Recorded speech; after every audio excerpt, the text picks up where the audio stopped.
Over the past 20 years, the portion of the provincial budget dedicated to healthcare has gone from 30% to somewhere close to 40% and rising. Currently, it costs BC $19.5 billion annually, and that cost will go up another $2.6 billion when medical services plans premiums are eliminated.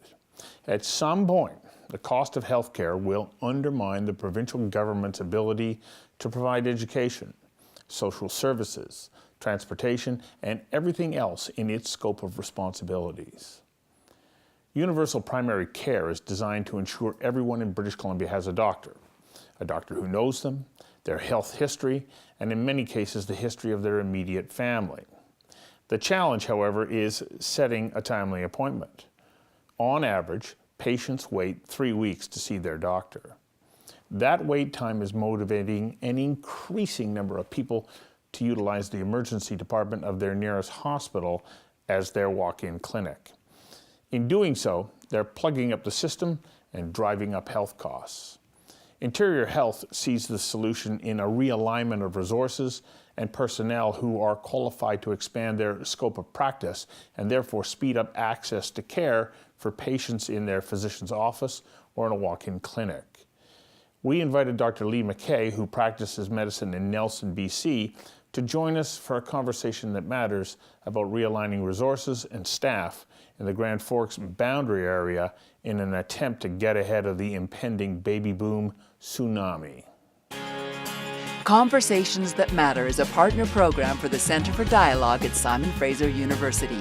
The production of this program is made possible thanks to the support of the following and viewers like you. Thanks for joining me.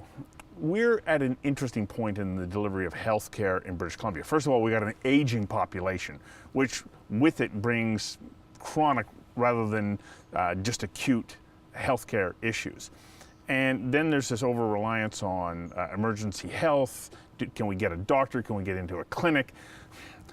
And this is an issue that plays itself out across British Columbia. But in rural and smaller city regions, it poses some issues about how on earth do you deliver the appropriate level of care so that somebody feels that they're properly cared for and so they're comfortable, and yet to be able to do it within budgets and so on. So what is it that you're doing here? My end actually comes a little bit from the Division of Family Practice side. So along with the Interior Health colleagues, we've been really looking at partnership to look at how we improve access to good quality primary care and overcome some of the challenges we have in rural areas. It's the major issue of, health human resources, having enough people and skilled people to do the jobs that we need them to be able to do.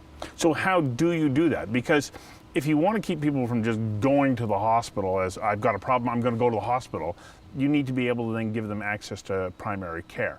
How do we then start to create the resources that are needed to be able to make that happen? I always call this the billion-dollar question because every major government in the Western world or developed world and a lot in the underdeveloped world are looking at how to solve how do you get good access to quality primary care to reduce reliance on acute, hospitalized care as well as emergency care. One of the big things when you look at a patient medical home is trying to actually practice in team-based care. And as a younger physician, that's one of the big focuses for me and one of the work that we're doing with the Divisions of Family Practice and Interior Health is looking at how do we support physicians by having wraparound services and often in the same clinic where patients are comfortable. There's the 50% rule, which is that if I have to send you across the street to see somebody, 50% of people aren't going to go to see the other people. So we really do want to look at how do we build good teams that can support people make good access in the same environment that patients are used to and comfortable in. So what are you doing then to be able to build that team that has the appropriate human resources in place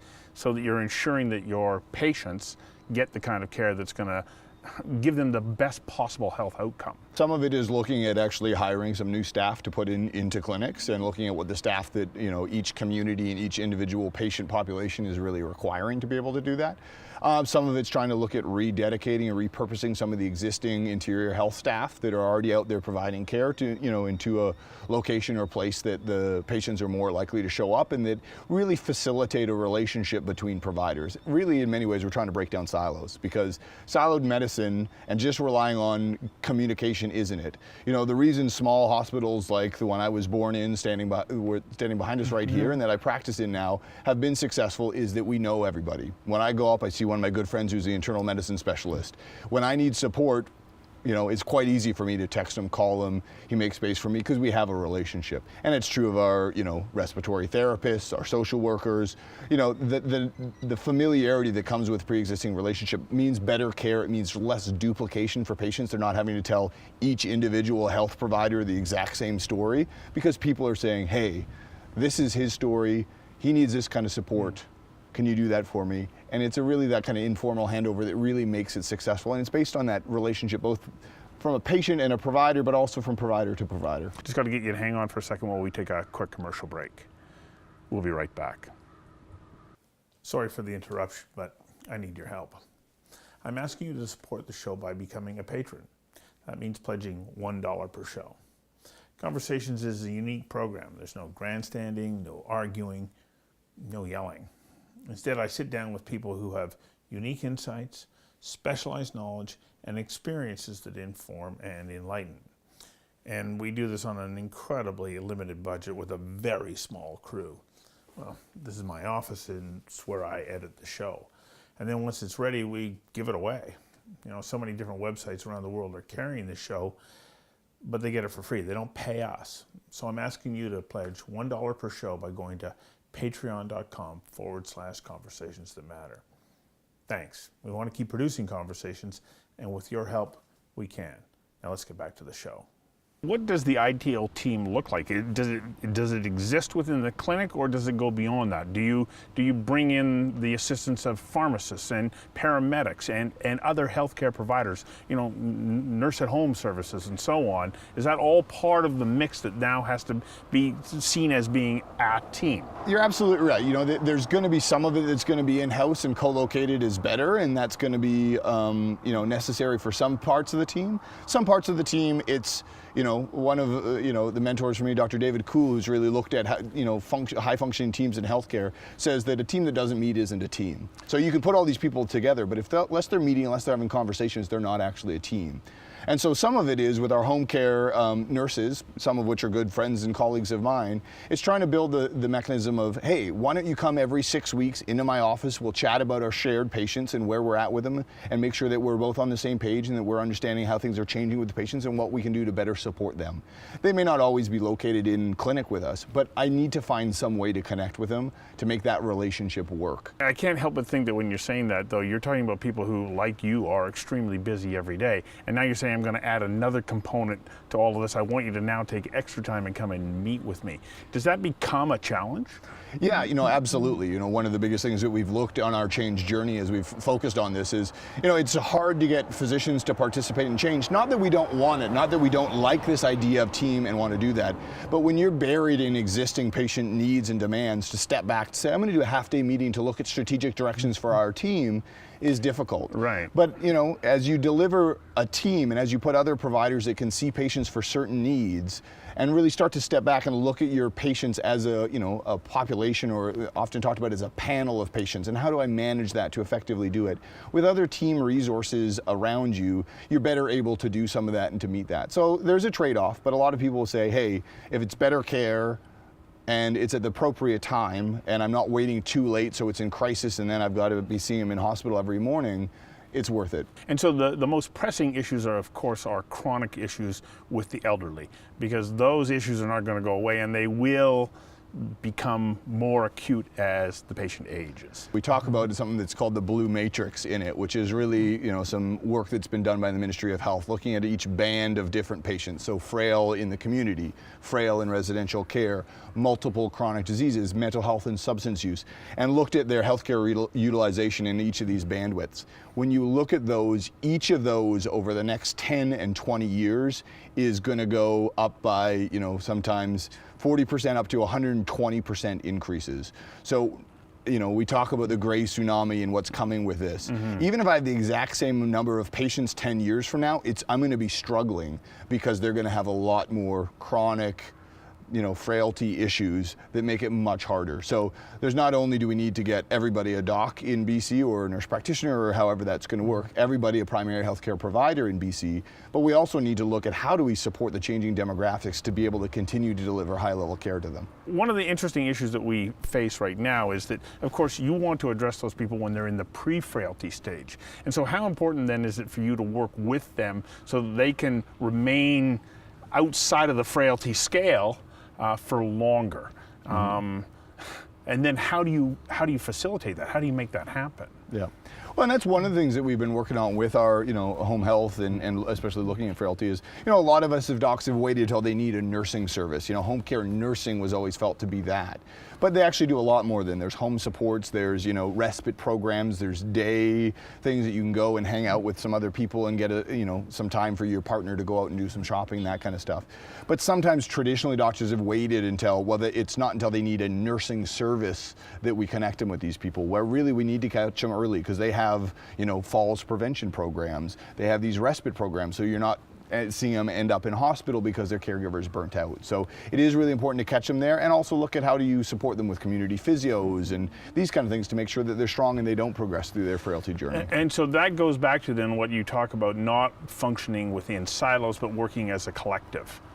Because then that makes a big difference in being able to deliver the appropriate care or preventative care as you move forward. And sometimes the preventative the care and the maintenance, when we look at cancer screening and some of these things, we've recognized that sometimes our medical office assistants can do it better than we can. They can say, hey, Stu, do you know you're overdue for your fecal occult blood test? It's been 2 years. Swing by the office, I'll give you a requisition. I don't even need to do anything to make sure that that's good care. My medical office assistant can do it, but I've got to free her up and make sure she's got the capacity to do so. In the past, were you willing to pass on that responsibility? It's been a challenge. When you look at a funding system of fee-for-service for family medicine, and most of doctors in our province, when you're only really paid if somebody sits down in your chair and you see the whites of their eyes, then unfortunately you rely on that kind of thing. And that's where, we're still looking at what's a better way or a different way of remunerating physicians to look at a panel and a population and manage that. So I say, hey, I don't need to see you. I need to make sure you get that care because that's quality care and that's what you deserve and that's what I want to deliver. But it doesn't have to be me. And yeah, historically sometimes it's been hard to give up the easy things that you could see somebody for because otherwise you're just dealing with 45-minute complex mental health, frailty, overlapping chronic disease issues that are really challenging, and you don't actually make much money that versus a strep throat that can take you a few minutes to deal with. So that's where we have to work on those kind of issues. Right. So then, do we need to redesign that model then on how you are compensated for the work that you do? I think it's a very important piece of it, and I think until we tackle that, we're going to struggle a little bit. We can tack things on here and there, but we need to look at it. But there's a classic old adage, which is there's no perfect way to pay doctors, but the three worst are fee-for-service, capitation, and salary, which are the only three really out there, because nobody has really cracked it. That's what I call the billion-dollar question: is what's the best way to remunerate physicians for it? And there's some interesting things happening up in Fort St. John with a value-based, population-based funding system that interests me a little bit, and we'll see where we progress on that. The Ministry of Health's been a lot more open to it, and a lot more young doctors, and actually doctors across the board, are interested in a different way. You are working on trying to change this, get away from the silos. How's it going? There is inertia. You're pulling people away to engage them, to say, what's the change you want? How can we benefit? It is not always easy when people are, just absolutely overworked and overwhelmed. And there's fear about, am I going to lose my job if I'm within the health authority and they're changing the way in which this does? So there are all kinds of fears and challenges that we overcome, but bit by bit we're getting there. And we have some strong evidence from some of the work we've done in our Grand Forks and Boundary area here, where we've been putting some nurses and social workers into clinic to divert away from the emergency department, and that's gone well, and there's a big appetite for it. Let's talk a little bit about addressing some of those fears. Am I going to lose my job? And so do they become an impediment to the change if that's a concern? That definitely can be an impediment to change when people are worried about that. They've been doing some work in Northern Health as well, where they actually put out a section 51, where they changed the job title for everybody because they repurposed their existing staff and said, hey, we're going to dedicate you as a team to this doctor's clinic. You'll support them virtually, and there'll be a key point to that. And people were worried, saying, hey, I haven't practiced like this kind of nursing for a long time. I don't know if I'm ready, competent. I like the work that I was doing. So there are those fears, and that can be an impediment. But, you know, everybody realizes, I think we're just trying to better utilize the resources we've got. There's a need for health human resources, as I said, is one of the biggest challenges in rural areas. So I don't think we're going to really lose many people's job. They just might be a bit different. So let's go back to taking a look at that example in the bounded Grand Forks area. Are you seeing improved health outcomes as a result of this shift in the way that you're delivering care? Yeah, so, you know, that's an interesting journey, and I don't know how much you know about it, but, you know, we, with the division, had a chance to, and the CEO of IH was coming through to kind of chat with him a little bit, and we said, hey, this is what we're planning for. We've been building towards this. And he said, hey, you guys have actually shown us some of the best numbers about how you can actually impact some of the major things like hospital utilization, both in the emerge and inpatient beds, and it looks like you've got a plan on how to do that. And so he dedicated a $500,000 to base yearly funding that actually then gets allocated from Interior Health to a co-op that was formed of all the doctors and nurse practitioners in that area. And they've hired 3 nurses and a social worker who are actually now out in clinic to try to reduce the wait times by seeing people that for things that they're skilled and maybe better at than doctors at managing, or at least equal. And that's reducing wait times, it's reducing emergency utilization. So far it's looked pretty successful. So you're getting data back then, I guess, that is supporting that this was a good program. So far it has been. Some people, you know, the change happened quicker. They didn't know it was going to impact them the way it did, or they agreed to something, but they didn't realize until the change actually was upon them that it was a bit more difficult. So it hasn't been a perfect journey by any stretch, but the data so far has suggested that we're making a fairly substantial impact. And what has been the response from patients? You know, there's been some really positive stuff. There was, you know, I think we talk that Interior Health released its first article in the media, actually, that started with a patient story, and it was this patient story of the experiencing care in Grand Forks. And, you know, a lot of people said, hey, it's a little bit different. Maybe I see a nurse, maybe I see a social worker sometimes when I thought I might have been seeing a doctor. But most people, you know, and actually there's been clinics in that area that have been doing it for a long time because they were so overwhelmed that they said, hey, we need to hire somebody ourselves to be able to do this, and made a case financially to make it work. And so patients have usually said, hey, if I have access, that's the biggest thing. Right. And as long as my doctor knows what's happening, if I see the nurse and she's chatting with, you know, my physician, that works for me, as long as I'm getting the care I need and not having to wait 3 weeks to get into their office or go to the emergency. Well, because that access to primary care is vitally important. Somebody starts to worry, even though they may not have an acute issue, there's maybe been an increase in activity in their chronic disease. They get worried and they're saying, but I want to be able to see somebody. And so what you're doing is to be able to address that concern. Yeah, you know, it's interesting in the Grand Forks area because all the doctors there actually also work in the emergency department. And so they have a process where they actually will make sure that everybody has a family doctor, because they'd say, hey, I'd rather see you in clinic than see you in the middle of the night in the emerge, you know, because they're getting called in from their families, it's disrupting their sleep, all those kind of challenges. And so they have that process, but because of universal attachment, where everybody has access to a primary care provider, they don't always have access. It can be 3 weeks till you can get in to see your doctor, even though you have a doctor. And that's, you know, attachment is crucial and necessary, but access is the flip side of it. If I suddenly take on 1,000 new patients and so you can't see me for a month, it's not improving care. So you've got to have both, you know, attachment, you've got to have somebody you can see, but you got to be able to see them in a timely thing at the appropriate time. The docs there talk about saying, hey, if I'd seen that 3 weeks ago, it wouldn't have got so severe, it had to be in the emergency department. Now it actually needs to be here because they're that sick, but if I'd seen them upstream, way easier. As you point out, we can't immediately increase the number of physicians so that all those patients who may be attached to a doctor can actually see them in a timely manner. And so the repurposing of resources really does help us to do that. But, you know, the question is, you know, are we able to do that on a larger scale through in a wide variety of communities? Yeah, and that's going to be a big question because, you know, they've been increasing med school enrollment, but, you know, there's a challenge of getting people to go into family medicine and do that. And, you know, my generation of physicians actually is more used to working in teams, and we trained in teams. And so we like that, maybe a little different than some of the older generations of it. And there's almost an expectation that's where we'd like to be practicing, how we'd like to be practicing, and having those supports and being able to cross cover and refer to people and communicate. And so, there's been a reluctance from a lot of younger physicians to settle into permanent family practice. They're hospitalists, they're doing emerge, doing obstetrics, but they're not always settling into permanent primary care. And I think we need to make it attractive for that, and that part of building the teams is going to help with that. But we also need to look at the appropriate person for the appropriate issue. One of my colleagues says, hey, our social worker that works in our clinic deals with some of these issues far better than he does, and he's very happy to hand over care and allow her to do it. In fact, it makes it way easier on him because his challenging patients that often are a struggle to appropriately provide the care for are better cared for. And so we do need to look at how we repurpose it. It's a big question because nurses are trained for hospitals, they're trained for acute care, and so getting nurses that are actually well able to function in primary care, which is a different ethos, it isn't there. And so we're really starting to work with some of our local colleges and their nursing programs to try to build in more community rotations, more primary care, rather than just ward work. So, and when we take a look at what you're doing in sort of the Boundary Grand Forks area, it's showing positive results.